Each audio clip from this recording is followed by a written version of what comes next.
Are you in, Chris?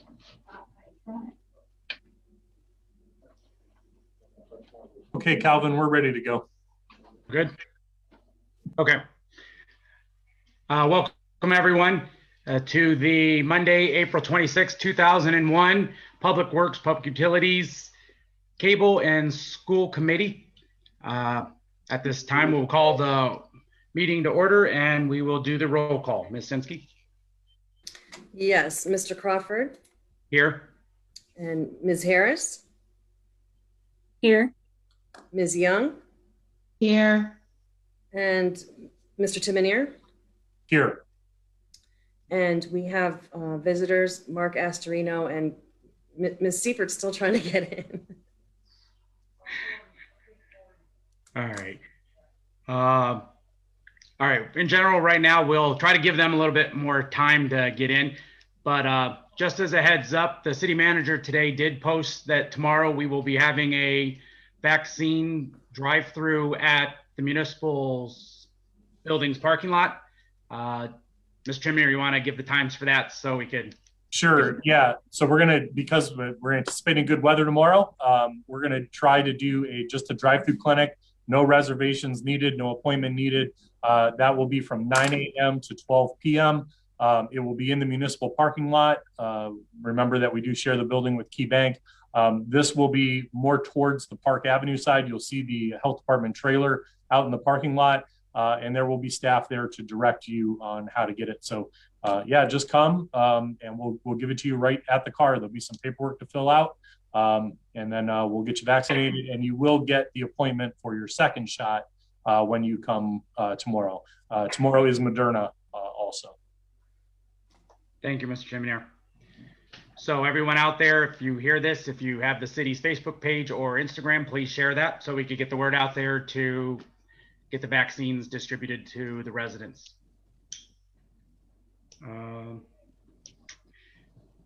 Sinsky would want to give them a little bit more time. We could go with Jim, let him start his. Yeah. Chris can join fine. Chris is in my office, so we can just let her join from here.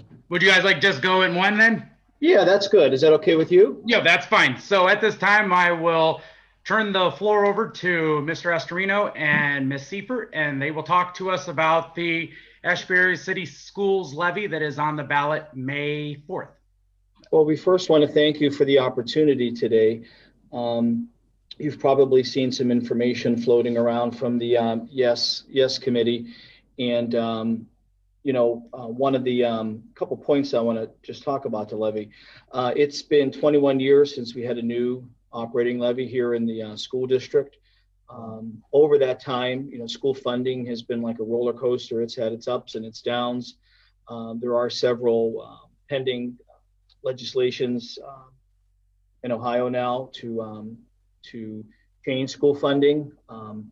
If it ever did come to be and it was fully passed at 100% funding rates, certainly the school district would be in much better shape going forward and less reliant on operating levies, although those funding formulas do assume there's a certain portion of community wealth that the community needs to generate for schools.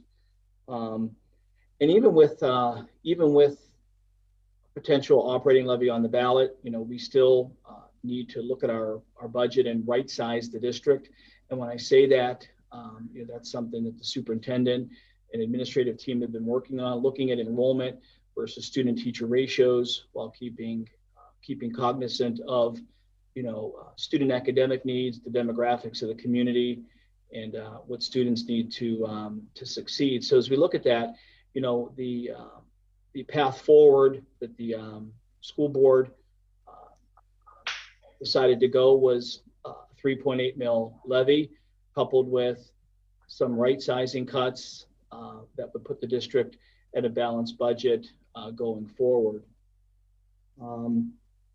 As you can imagine, when you think about that 21-year period of no new operating levy money, since our levies are all continuous, we don't get any additional money. So existing property values could grow, but our amounts are fixed.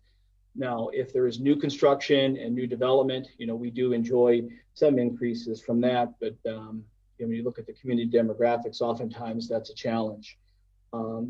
Over the past 7 years, there's been a 2 mil bond levy reduction. So what has happened is we have refinanced our debt. We have looked at the bond levy fund balance and went back to the county budget commission and county auditor and said, we believe that with those refinancing techniques, along with the fund balance, the bond levy millage could be reduced from 7 mils to 2 mils. And that was done about 9 months ago. And then going forward, we're looking at probably another 1 mil reduction that we're going to propose to the County Budget Commission sometime this fall. So hopefully, voters will see that and be confident that, we are looking at a holistic approach to the school district operation and being mindful of the amount of taxes that we're asking citizens to pay. There's no camera. Oh, so this is Christine Seifert. And of course, I feel like I'm speaking to the choir because I know all of you understand what it's like to take money from different pots. And then sometimes when you first come on to City Council or the Board of Education, you just think, well, can't we just commingle these funds? Well, no, you cannot do that because the auditors will not allow you to do that. So obviously these operating monies that we have not passed for 21 years, 71% of it goes to the classrooms. So we cannot, in all honesty, keep trying to improve our scores without being able to put more toward that effort. And I think we've done really, really so good at being frugal and making teachers always do a lot with less. We save everything. We try to do the best that we can, but we are getting to that point where we just can't do that anymore. So we think it's a reasonable amount. We also know that we are also making cuts. This is not pie in the sky. And that we are aware, but the community may not be aware of the return of 2 mils from the bond issue. Usually you don't hear about that. You only hear about what we're asking for. But I'm so proud of our county and the fact that we have done a lot of really good things, like in the city, the parks levy. When I look at passing the library initiatives, the metro parks, it's really kind of like the tipping of the iceberg here, I think, in supporting some of these things. So anything that you can do to talk us up in these next few days, we would so appreciate it. And if you have any questions, we are always, always available to you. So I guess if you have any questions. Mr. Crawford, I think that's what Ms. Seifert said earlier is important for people to realize. We're talking about the district, and I'm sure nobody remembers when taxes are cut. They only remember when taxes go up. But when you mention the 2 mil reduction, as she was speaking of earlier with the different pots of money, that 2 mil reduction was in a different pot of money. And so when although there have been other levies we have voted on for the school district, when it comes to actual operating, the funds to make the district work on the day-to-day operations, as they've said, there has not been any new money for 21 years. So I think that was a very important note, and I hope that message does get out there, because obviously there are people that don't understand that fund accounting, what we have to live by, versus just thinking you can commingle all these funds. Thank you, We Mr. do have Chairman. information up on the district website. We have a little Facebook page that is now, I see some of you have supported, and I really do appreciate that. So information, factual information is definitely out there. And that's the key too, factual information, because as we all have seen in many, many different aspects, not only of levies, but everything else, the naysayers and those that just want to throw out words like wasteful spending or customer service and have no meaning or facts behind it. That's always going to be out there. So yeah, I do very much encourage you to go to that page and look at the facts of it. And also, if I'm not mistaken, the county auditor has a calculator on his page in which you can go and enter in your property information, and it will tell you exactly what the levy will cost your particular home if it passes. The other thing that I think is worth noting, and Ms. Seifert touched on it was a discussion that we had, several discussions with the school board over the years in terms of the academics of the district. As you know, several years ago, the district had an F on its report card. And one of the discussions we had with the board at the time was, we can have a $10, $20 million fund balance, whatever it is, but not at the expense of students failing. If you go back in history, starting in, I think it might have been around 2007, there were significant cuts made in the district across the board, various areas, including teachers. And you could see a slow progression of the academics in the district going down until they bottomed out with an F in 2017 and 2018. And at that time, I said to the board, we probably need to leverage a little bit and spend some money out of the fund balance to try to bring academics back to where it needed to be. So through general fund money coupled with federal title funds, we were able to do a number of things through different initiatives and strategies that really brought the grades up from the district from an F to a D. And undoubtedly, if the pandemic had not happened, the internal testing documents that we use reflect that we would have easily been at a C.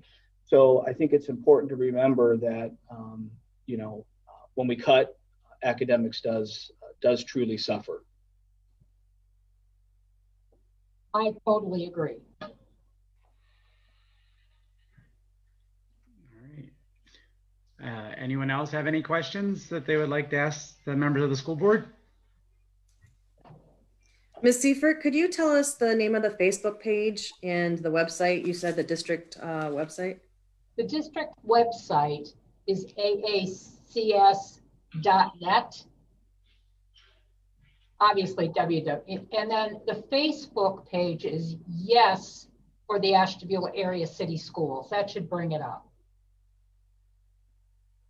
And that's Thank you. That's the levy committee, not the district. Okay. Thank you. Thank you. All right.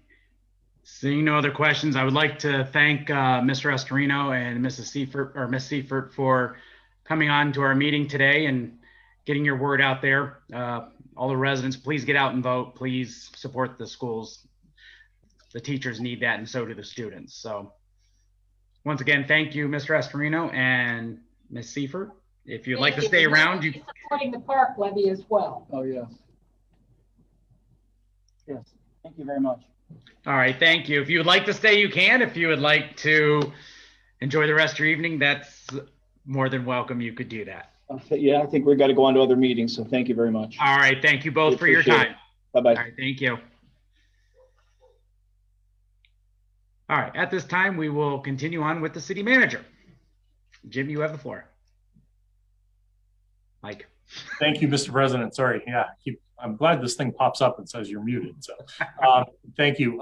First with Public Works, still doing our routine stuff, actually getting things ready. We have started mowing. And if you've been by, I know I keep saying this, but it's continuing to irk us. If you've been by Public Works, the stuff that's being dropped off out front, that is for bags, that is for limbs that are cut up. It is not a catch-all for everything. And again, this morning when we arrived, it was a catch-all for everything over the weekend. So please, please, please do not abuse that. As I mentioned before, we're working on getting some cameras up there. I don't want to make an example out of somebody, but if that's what it's going to take to keep the service, then we will, or we're just going to have to shut that down. Do remember that we are picking up curbside for leaf bags and those types of things. The schedule is on the website for where we're at for what particular week. So we do highly encourage that rather than bringing it to the dump. But we do understand. However, please don't abuse it. Doing our typical, filling holes and things like that. At the next council meeting, I will be bringing to you the 2021 paving program. The bids were submitted. We got some really good pricing. So we will be looking for passage of that. And then what will be going out soon is also a bid for the Lake Avenue resurfacing project. Remember, that's going from West 19th Street, West Avenue intersection to West 9th Street, north to West 9th Street. Aqua will soon be starting their waterline project along Lake Avenue in that stretch as well. We've got things coordinated with them where they'll be doing the work that they need to do to replace the main water line from where they ended last year all the way through to Smith Field. They'll be doing a water line replacement there. As soon as they're done with their project and after July, we can start paving. The reason we say after July, the OPWC grant funds that we stacked on top of each other to pay for Lake Avenue, we can't do anything until after we sign grant agreements until the funding is available. And that comes from ODOT, which is on a July 1st through June 30th calendar year. So our funds will not be available until after July 1st. We will, however, have everything ready to go. We'll have the bids out, a bid awarded, and then so that when that date comes and the money comes, we can start the project. We're also meeting with Aqua about the restoration of what they dig. Hopefully that can go towards our project as well. There's no sense of them coming through and making a permanent repair when we're going to be doing grinding it all up and paving it in again. So like we did on West Avenue, there's going to be some type of partnership there. So it'd actually be even less money out of our coffers to do an agreement with them. So that's the hope. I'm trying to get this whittled down as much as we can. We're at close to 800,000. We've got about 290 out of pocket right now. So I'm hoping to even take that further down if we can.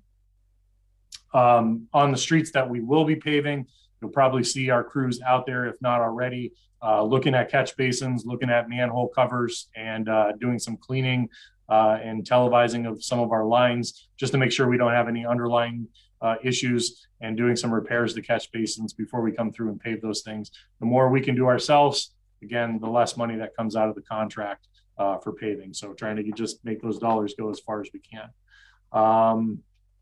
That's about it on the public works side. We are in the process of hiring seasonal help too that will start in the parks. We have already begun mowing and different things like that in the parks, getting fields ready.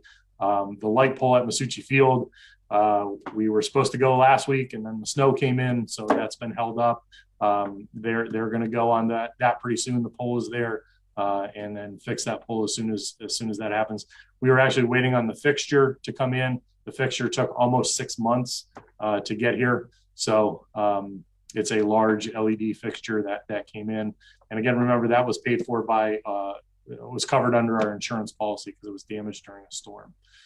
So we'll get that up as soon as possible here, hopefully within the next couple of weeks. That's it on the public works side. On the wastewater treatment side, we're waiting for the bid specs to come out for the bar rake so we can put those out on the street and get the bar rake fixed. It's about a 10 to 12 week build. So the sooner we can get that out on the street and the bids back and approved, the sooner we can go on that. This week, actually tomorrow and Thursday, we have meetings scheduled, webinars scheduled about the America Recovery Act. After that time, we'll have a better understanding and hopefully some guidance from the U.S. Treasury of what we're allowed to spend the funds on, which is what we've talked about to use for the study that we need to do down at wastewater treatment, both at the plant and in the lines that we have in the road. Once we have a better idea of that, we can put together how we're going to finance that study. You guys have already approved that and brought that forward to council. So it's just a matter of myself, Tracy, and our engineer putting together how we're going to pay for it. Hopefully, yeah, and I want to do it without increasing the rates right now. But we do have to take care of that bar rake and everything else that we have going on down there right now. So still putting all that together, and hopefully, in the next month or two, we'll have a better idea and have that actually out to the floor and approved by you guys or up for a vote by you guys, so that we can move forward with that. Other projects we have upcoming, the Lake Road outfall that has been broken, that we need to repair. That will be going out to the street pretty soon. We do have a partnership there with ODOT where they're kicking us $50,000 towards that project. It's estimated to be between $150,000 and $200,000, but we'll get that out on the street. We did budget for that this year, and looking at a couple of vehicles in different departments that are needed, both in public works and wastewater, going forward here. So that's kind of what we got on the horizon for the rest of the summer. All right, thank you. Anyone have any questions for Mr. Timonier? Jim, the one thing I did notice on Lake Avenue, like where all the manholes are the lines, the markings that are on it, was that done by ours, or was like where the manholes are dropped, you could see like they put markings in? Is that just like a preliminary? So most of those markings all have to do with the water line replacement. Okay. Those are all markings of gas lines, water lines, storm lines, and sewer lines. Yeah. Okay. So the call before you dig, sort of. Yep. All right. Yep. I think that might be it, unless there's any questions. Told you this would be going to be a short one for today, guys. Anything else, Mr. Timonier, you'd like to say? Anything you'd like to get out there anywhere? No, just since I know kind of sanitation goes along with this group as well. Excuse me. We had a really successful weekend with a lot of cleanups that were done in the area. I know that our crews went out a little cleanup for some areas that we know were really bad and that the volunteers had alerted us to, so they didn't take the time to do some of those areas. I know in one location only, the city picked up over 2,200 pounds and 21 or 22 tires from just one location that they alerted us to. So I can't thank all those volunteers enough. I'm not positive. I didn't catch up with them this morning, but I'm hopeful that we did some weigh-ins just so we know what the community brought in. But I know from just talking to a few of them and some of the pictures I saw posted on social media, they did an outstanding job. And I hope that people will start respecting not only our community, but we have a huge litter problem in the state of Ohio. I know even the governor is putting out campaigns about litter along our highways and state routes. Let's be a little bit more respectful of your community here. And it burns me when I see people throwing stuff out of their cars and just have no regard. So please be mindful of that. And if you see something like that, get a license plate for us. I know I have a dash cam in my car, and I'm happy to take that recording over to the police department with a license plate and show them what we caught. So don't be afraid to send those things our way, or post them on social media and give some attention to the people that actually cause the problems in our community. So. All right. Thank you. One little add-on to the waste. The county is doing that tire amnesty program on May 15th. It's from 9 to 1 o'clock. It's at the county fairgrounds. You could bring up to 4 tires free, up to 10 total. It's $1 for each tire after. The only thing is they can't be oversized tires, 22-inch rim or smaller. So no rims, just the tires. But don't throw them in the community. There's a place we could get rid of them for free or very cheap. So take opportunity to use that. And in addition to that, if people can't make it out there, we do take tires down at our transfer station. I want to say it's $2 a tire. So even when it's not free, it's still affordable. Yeah, right, exactly. All right. Any new business? I wanted to say something. Go right ahead. Yeah, just to piggyback off of city manager, I also want to just highlight, I know this is more community development, but just, I would just want people to take note of the massive amount of diversity that represented in these cleanups as far as age, gender, race, leadership, resident, anything and everything that you could think of was hit in this groups of people, I should say. And it was just really exciting to see. I think we saw some familiar faces. I think we saw some faces that we've never seen. And I think that we're in a very blessed area in Ashtabula. There's a lot going on around the world. There's a lot going on around the nation. But I think that we know there's issues everywhere, but we're super blessed in the city of Ashtabula. And I think Plenty of Fish was highly represented this past weekend. So I just wanted to shout out to everybody that came out, young, old, no matter race, gender, leadership, position, role, whatever it was. I just salute you. I think that's super awesome. Thank you, Ms. I think we even have another one, Take It to the Curb, Main Avenue's annual cleanup is coming up this weekend. I think it's this Saturday. So, yeah. All right. If that's it, anyone? All right. I will actually then we will call this meeting a close. Our next meeting is scheduled for May 24th at 5 p.m. and it'll be a Zoom. One thing I will say is people, now that the weather is getting nice out there, if you do see street lights are out, there is a link on the website. Please use that to get the street lights fixed. I was driving around, thought I was going to see a whole bunch in my ward, and you got to give it a little bit of time. Some kick on at one time, some kick on a little bit later, but give it a little bit of time. But the city pays for those street lights if they're on or off. So please get the lights reported so that you could have the safety factor of those. So thank you, everyone. Everyone enjoy the rest of your evening. Enjoy the rest of your week. Thank you.